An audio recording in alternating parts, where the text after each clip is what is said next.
Hey everyone, welcome back to my YouTube channel. And आज हम पढ़ने वाले हैं श्वेत रुधिर कणिकाएं या कोशिकाएं क्या होती हैं। इनको डिटेल में हम स्टडी करेंगे। एंड श्वेत रुधिर कणिकाओं को वाइट ब्लड कार्पसल्स या वाइट ब्लड सेल्स भी कहा जाता है। एंड इसको शॉर्ट फॉर्म में WBC के नाम से जाना जाता है। इनकेस कहीं भी कोशिकाएं या कणिकाएं आएगा तो आप कंफ्यूज नहीं होना, इसको इस नाम से जाना जाता है। और रही बात ब्लड की, रक्त के बारे में मैंने वीडियो बनाई है। अगर आपने अभी तक नहीं देखा है तो आप प्लेलिस्ट में चेक कर सकते हैं। DL-ED 4th सेम का है नोट्स। उसमें मैंने रक्त के बारे में, ब्लड के कंपोनेंट्स को अच्छी तरीके से डिस्कस किया है। सो इसको स्टार्ट करने से पहले मैं आपको थोड़ा रिवीजन करा देती हूँ कि ब्लड क्या होता है। ब्लड रक्त लाल रंग का तरल पदार्थ होता है जो हमारे शरीर में संचारित होता है। ब्लड क्या होता है? एक लाल रंग का रक्त तरल पदार्थ होता है। लाल रंग क्यों होता है? हीमोग्लोबिन के वजह से। हीमोग्लोबिन नाम की जो एक प्रोटीन होती है वो ब्लड में पाया जाता है, जिसकी वजह से ब्लड का जो कलर होता है वो लाल होता है। किसके वजह से? हीमोग्लोबिन के वजह से। ठीक है। और ब्लड क्या है? एक ट्रांसपोर्टिंग फ्लूइड होता है, या एक जो बॉडी में हमारे संचरित होता है, मतलब कह सकते हैं ट्रांसपोर्ट होता है। तो क्या है? एक परिवहन, समझ सकते हैं, परिवहन तरल होता है, एक ट्रांसपोर्टिंग फ्लूइड होता है जो हमारे बॉडी में ट्रांसपोर्ट होता रहता है। ठीक है। उसके बाद तरल संयोजी ऊतक होता है। जो ब्लड होता है कनेक्टिव टिश्यू होता है, जिसको इंग्लिश में कनेक्टिव टिश्यू कहा जाता है। यह एक तरल संयोजी ऊतक होता है। शरीर के भार का 7 to 8% ये ब्लड होता है हमारे बॉडी में। एंड ये हल्का क्षारी तथा जल से गाढ़ा होता है। क्षारी क्यों? ये बेस होता है। क्या होता है? ये क्षारी होता है। और इसका पीएच होता है जो 7.4 होता है। ये एग्जाम में आ सकता है कि ब्लड का पीएच कितना होता है। तो जो ब्लड होता है वो क्षारी होता है क्योंकि इसका पीएच 7.4 होता है। आपको पता होगा पीएच 7 से अबव होता है तो बेस होता है, और 7 से कम होता है तो अम्ल होता है। और ये जल से गाढ़ा होता है। अगर आप कहीं भी ब्लीडिंग, आपकी बॉडी के मतलब मान लीजिए आप कहीं कट जाता है तो ब्लीडिंग होता है, तो आपने अगर टच किया होगा तो देखा होगा कि वो थोड़ा गाढ़ा होता है, थिक होता है ब्लड। ठीक है। सामान्य व्यक्ति में 5 से 6 लीटर ब्लड होता है। कितना होता है? 5 से 6 लीटर ब्लड। तो आपका ये 2-3 क्वेश्चन ऐसे ही बन जाएगा कि पीएच क्या होता है और कितना ब्लड होता है। ठीक है। अब घटक की बात कर लेते हैं। ये मैं रिवीजन कर रही हूँ, लेकिन हमारा जो मेन टॉपिक है वो श्वेत रुधिर कणिकाएं हैं, तो इसको मैं छोटा छोटा करके बता रही हूँ ताकि आपको ये ना लगे कि आपने पहले कुछ पढ़ा नहीं है। अगर जिसने नहीं पढ़ा है तो वो जाके वीडियो देख सकता है प्लेलिस्ट में, जिसमें 4th सेमेस्टर साइंस का नोट्स करके बनाया गया है। आप उसको ओपन करेंगे तो वहाँ पे आपको मिल जाएगा। फिर कंपोनेंट्स क्या होता है ये ऑलरेडी मैंने बता दी है, लेकिन मैं यहाँ रिविजन कर रही हूँ जैसा मैंने बता दिया आपको।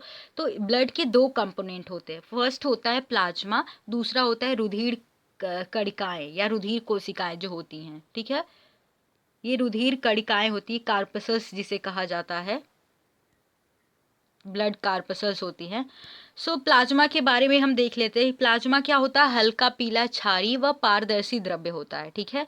यह रक्त का 55%, जो हमारा ब्लड होता है ये 55% प्लाज्मा का ही बना होता है। ठीक है। इसमें जल 90, प्लाज्मा की बात करें, प्लाज्मा में जो जल होता है ये 90 टू 92% होता है। मतलब मान लीजिए 90 से 92% होता है आपका वाटर प्लाज्मा में। प्लाज्मा में प्रोटीन भी हो सकता है, हॉर्मोन्स भी मिले होते हैं, एंड सॉल्ट भी मिला होता है, एंड ग्लूकोज भी होता है। ग्लूकोज क्या होता है? प्लाज्मा में मिला होता है। फिर हम बात करते हैं रुधिर कणिकाएं। रुधिर कणिकाएं या कार्पसल्स क्या होती हैं? तो रुधिर जो होता है वो 45%, मतलब 45% जो रुधिर का भाग होता है वो रुधिर कणिकाओं से बना होता है। ठीक है। 55% आपका प्लाज्मा था और 45% आपकी रुधिर कणिकाएं हैं। और ये जो कणिकाएं होती हैं 3 प्रकार की होती हैं। पहला आपके पास है लाल रक्त कणिकाएं, इसको हम WBC कहते हैं, सॉरी, इसको आरबीसी कहते हैं, रेड ब्लड सेल। रेड से समझ आ रहा है ये लाल होता है बिकॉज ऑफ हीमोग्लोबिन। हीमोग्लोबिन के प्रेजेंस के वजह से ये आरबीसी लाल रक्त कणिकाएं कहलाती हैं, ठीक है। इसको रेड ब्लड सेल्स कहा जाता है। दूसरा हमारे पास है श्वेत रक्त कणिकाएं, इसको वाइट ब्लड सेल्स कहा जाता है। जैसा कि आपको नाम से समझ आ रहा है ये रंगहीन होता है, तो इसमें हीमोग्लोबिन नहीं प्रेजेंट होगा, ठीक है। तीसरा हमारे पास है रुधिर प्लेटलेट्स, और आज हम पढ़ेंगे श्वेत रुधिर कणिकाएं, ठीक है। आई होप आपको ये क्लियर हो गया होगा। तो हम अब स्टार्ट करते हैं, जो हमारा मेन टॉपिक है उस पे आते हैं। आज हम पढ़ेंगे श्वेत रक्त कोशिका या वाइट ब्लड सेल, जिसे शॉर्ट फॉर्म में डब्ल्यूबीसी कहते हैं। तो डब्ल्यूबीसी की जो संख्या होती है वो 4500 टू 11,000 सेल्स पर माइक्रोलीटर। ये माइक्रोलीटर की बात कर रही है, आपके ब्लड की पूरी नहीं है। ये ब्लड हमारे अंदर 5 to 6 लीटर होता है, इसके अकॉर्डिंग आप कन्वर्ट कर सकते हो। ये माइक्रोलीटर मतलब पर माइक्रोलीटर हमारे बॉडी में जो वाइट ब्लड सेल्स होते हैं वो 4500 टू 11,000 होते हैं। जबकि आरबीसी कितनी होती है, आरबीसी जो होती है वो इसका दुगुना होती है। मतलब ये 40,000 होती है, 40,000 टू 60,000 होती है। मतलब देखिए कितना डबल ट्रिपल है इसका, ठीक है। आरबीसी की बात है। अब डब्ल्यूबीसी में देखते हैं, इन रक्त कोशिकाओं में हीमोग्लोबिन नहीं पाया जाता, इसलिए सफ़ेद या रंगहीन होती है। ऑलरेडी मैंने आपको बता दिया। श्वेत रक्त कोशिकाएं, या हम जिसे श्वेताणु या ल्यूकोसाइट्स के भी नाम से इसे जाना जाता है, इसको ल्यूकोसाइट्स के नाम से भी जाना जाता है। एग्जाम में पूछ सकता है कि ल्यूकोसाइट किसे कहते हैं। तो ल्यूकोसाइट जो होता है वो आपका श्वेत रुधिर कणिकाएं होती है। एरिथ्रोसाइट जो होता है वो आपका आरबीसी होता है, और थ्राम्बोसाइट जो होते हैं वो प्लेटलेट्स होते हैं। तो तीनों के अलग अलग नाम हैं। और ये क्या करता है, शरीर को संक्रामक रोगों और बाह्य पदार्थों से रक्षा करने वाली प्रतिरक्षा प्रणाली की कोशिकाएं होती हैं। ये बेसिकली हमारे शरीर को संक्रमण से बचाती हैं, रोग प्रतिरोधक क्षमता हमारे शरीर में बढ़ाती है। और जब भी हमारे बॉडी को चोट लगता है तो वहाँ पे जाके वो हमें डिफेंसिव मैकेनिज्म होता है, कह सकते हैं, ये हमारी बॉडी की रक्षा करती है, ठीक है।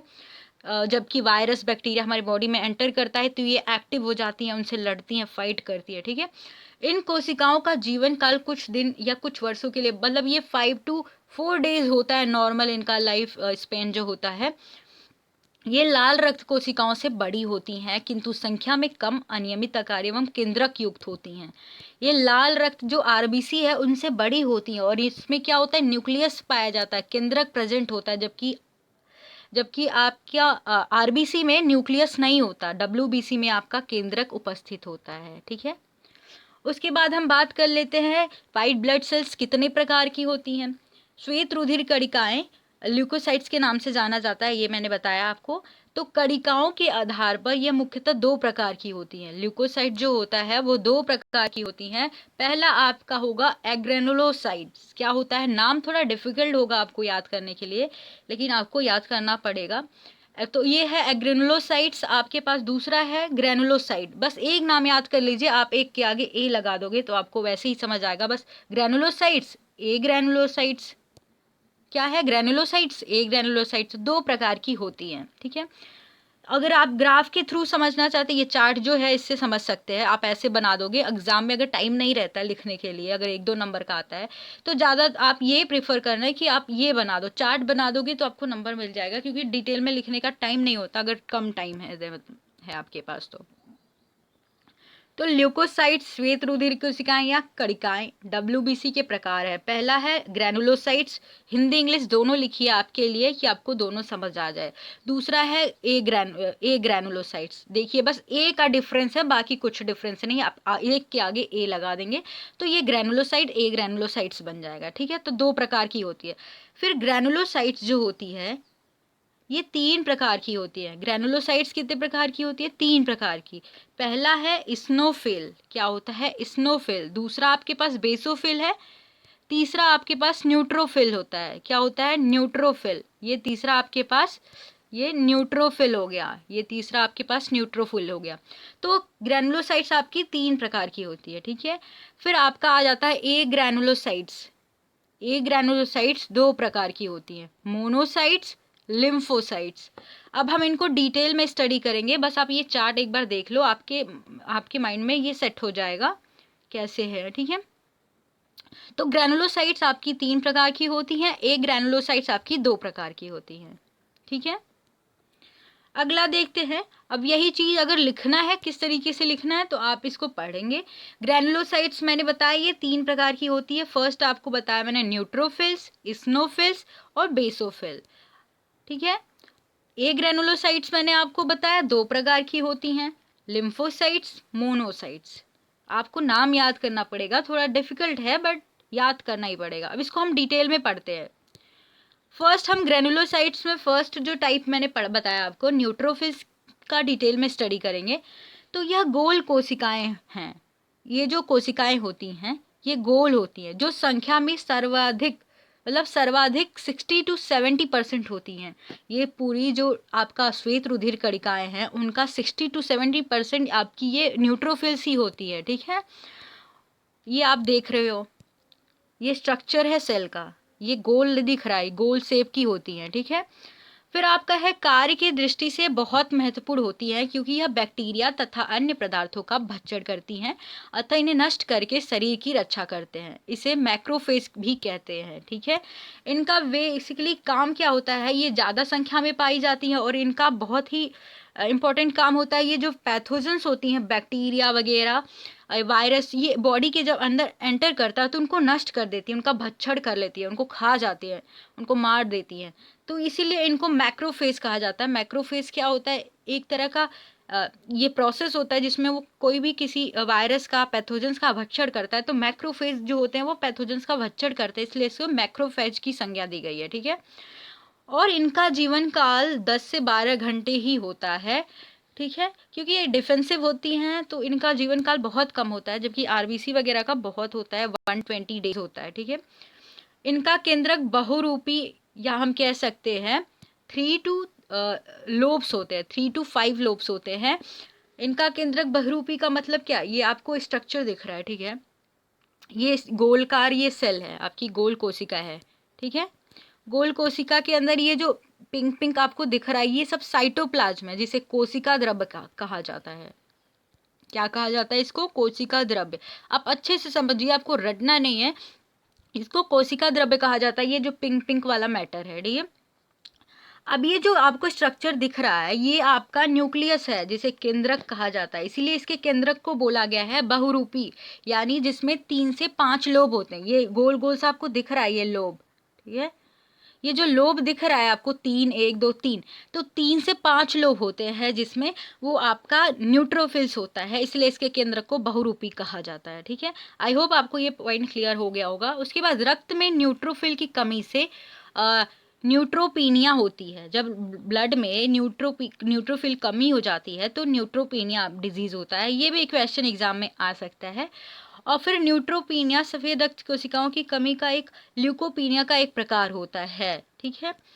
उसके बाद हम बात करते हैं दूसरे ग्रैनुलोसाइट्स की, जो है आपका बेसोफिल, ठीक है। यह संख्या में बहुत कम, लगभग 0.5 to 1% होता है, ये बहुत कम होता है। जैसे न्यूट्रोफिल बहुत ज़्यादा होता है, ये बहुत कम होता है, ठीक है। इसमें जो होता है basophil have S shaped nucleus, या हम कह सकते हैं इसका जो न्यूक्लियस होता है एस शेप का, देखिए आप एस शेप का दिख रहा है आपको। और ये मैंने बताया आपको साइटोप्लाज्म में कोशिका द्रव्य होता है। तो इसका जो न्यूक्लियस, सबसे बड़ी खासियत इसकी यही है कि इसमें न्यूक्लियस प्रेजेंट होता है, जबकि आरबीसी में नहीं होता। और न्यूक्लियस के शेप के ही आधार पर ये अलग अलग हम डिफाइन कर सकते हैं, इसकी पहचान कर सकते हैं, ठीक है। तो ये एस शेप का न्यूक्लियस होता है इसका। और ये आप समझ लीजिए इसमें 2 to 3 लोब्स होते हैं, उसमें जबकि ज़्यादा लोब्स दिखा रहा था, 2 to 5 लोब्स तक था।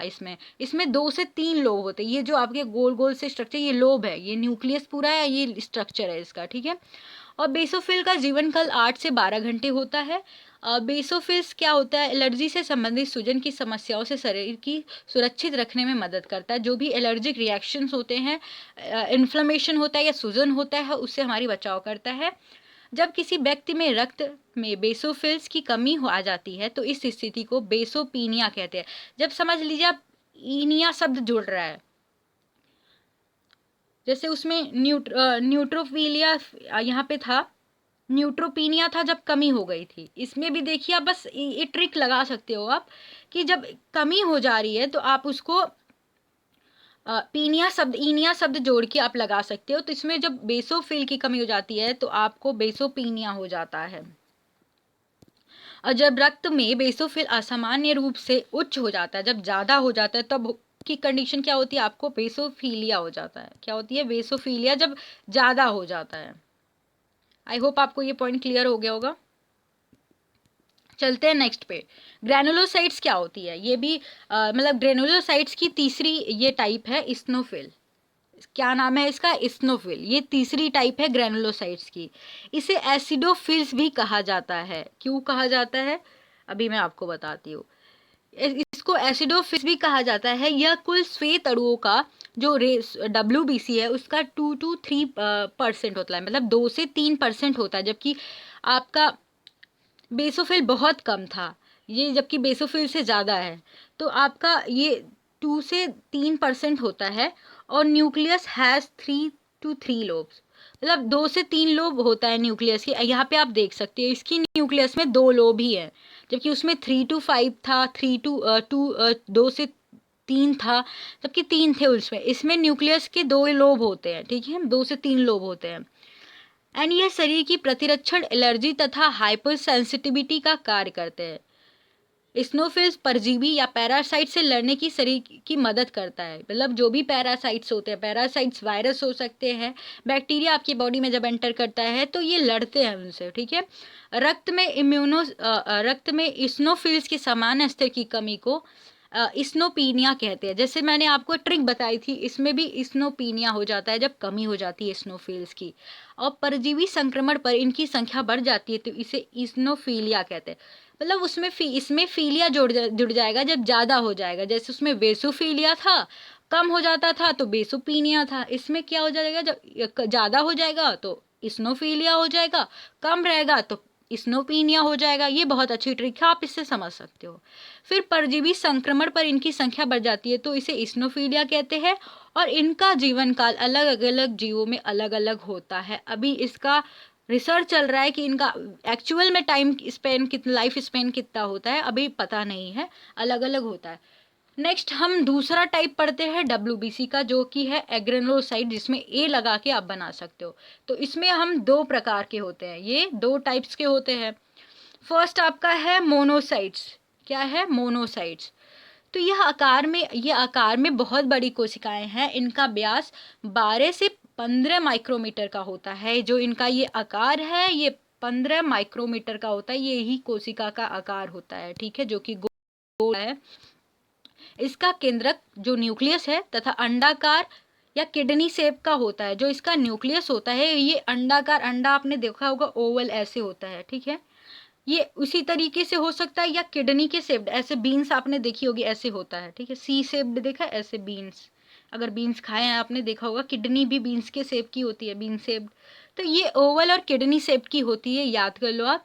फिर इसमें कोशिका द्रव्य की मात्रा अधिक होती है। इसमें जो ये कोशिका द्रव्य है ये साइटोप्लाज्म बहुत ज़्यादा होता है, क्योंकि इसका जो कोशिका का आकार है बड़ा है। तो कोशिका में जब आकार इसका बड़ा होगा तो ये साइटोप्लाज्म ज़्यादा हो जाएगा, मतलब कोशिका ज़्यादा हो जाएगा। और आपका जो न्यूक्लियस है वो ओवल शेप में है, ठीक है। तो इसमें जो कोशिका द्रव्य की मात्रा बहुत ज़्यादा होती है, यह 3 से 8% तक होती है। मतलब आपका ये जो WBC है, WBC का ये 3 से 8% आपका मोनोसाइट्स होता है। यह बड़ी फुर्ती से बैक्टीरिया का भक्षण करती है। यह ऊतक द्रव में पहुंचकर मैक्रोफेज में बदल जाती है। ये भी मैक्रोफेज में बदल जाती है, ये भी बैक्टीरिया आदि का भक्षण करती है।